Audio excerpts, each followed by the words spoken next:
Deixa eu encontrar qual que é o assunto do vídeo de hoje, sobre gramática, especificamente sobre gramática descritiva. Eu estou construindo uma playlist nesse canal sobre gramática da língua portuguesa e, para isso, estou utilizando este livro aqui, ó, Gramática do Português Brasileiro, e aqui nós temos várias gramáticas.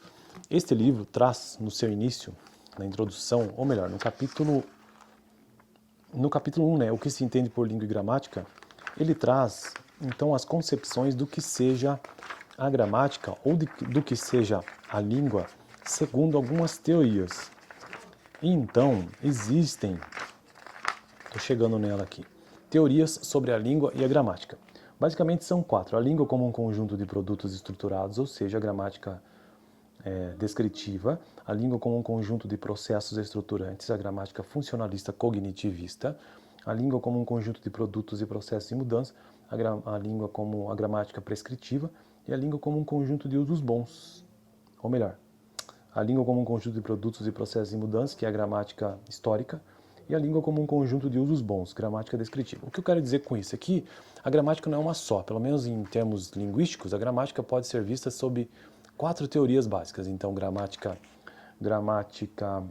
descritiva, gramática funcionalista cognitivista, gramática histórica e gramática prescritiva. Atualmente eu estou tratando sobre gramática descritiva. E a gramática descritiva, assim como as outras, também possuem as suas unidades mínimas. E quais são? O fonema, a sílaba, o morfema, a palavra, o sintagma e a sentença. E eu já tratei aqui no canal sobre cada uma dessas unidades mínimas da gramática descritiva.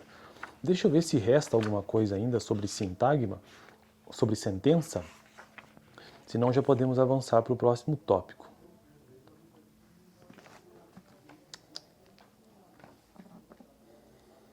Tá, leitura sobre gramática. Tá, eu acho que vale a pena a gente gravar mais um vídeo sobre sentença, que para gramática descritiva significa o seguinte: a sentença é a unidade que associa propriedades fonológicas, dispõe de uma entoação sintagmática, é um conjunto de sintagmas sintático-funcionais, é um conjunto de argumentos e adjuntos, e semântica é um conjunto de papéis temáticos, e também pragmática é um ato de fala. Então, veja que tem vários níveis linguísticos para se entender o que é sentença de acordo com a gramática descritiva.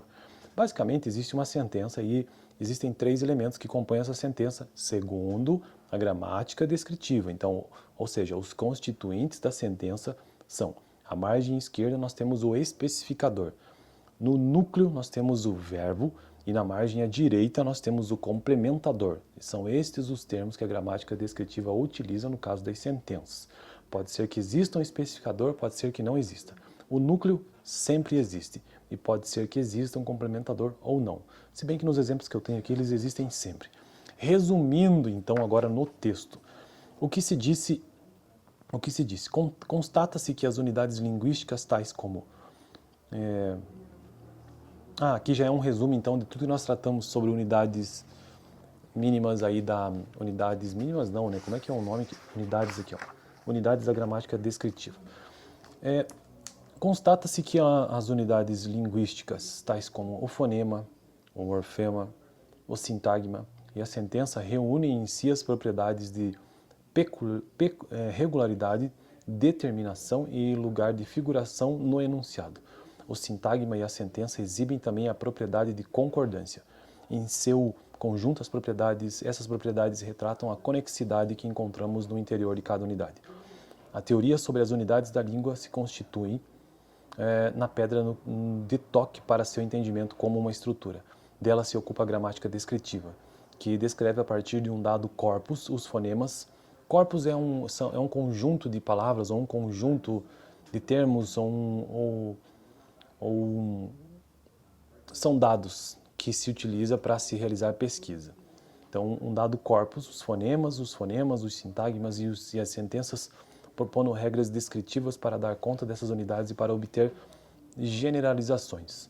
A teorização sobre essas unidades e o entendimento da língua como uma estrutura representou uma construção pouco a pouco. É muito importante entender que toda reflexão sobre a língua começa pela descrição das expressões. Ao mesmo tempo que descrevemos, vamos identificando os grandes processos linguísticos que se escondem por trás da multidão dos dados. Sem a gramática descritiva, as teorias gerais sobre a língua não teriam avançado. Ela representa um marco não ultrapassável, qualquer que seja o nosso interesse específico. De todo modo, a enorme complexidade da sentença acabou por empurrar a teoria sobre a língua e sobre a gramática para outro patamar, caracterizado nesta seção 1.2, que eu começo no próximo vídeo. Ou seja, a gramática funcionalista, que é um próximo patamar, além da gramática descritiva. Ou seja, a língua como um conjunto de processos estruturantes. Lembrando que gramática descritiva diz o seguinte: língua como um conjunto de produtos ou resultados, estruturados.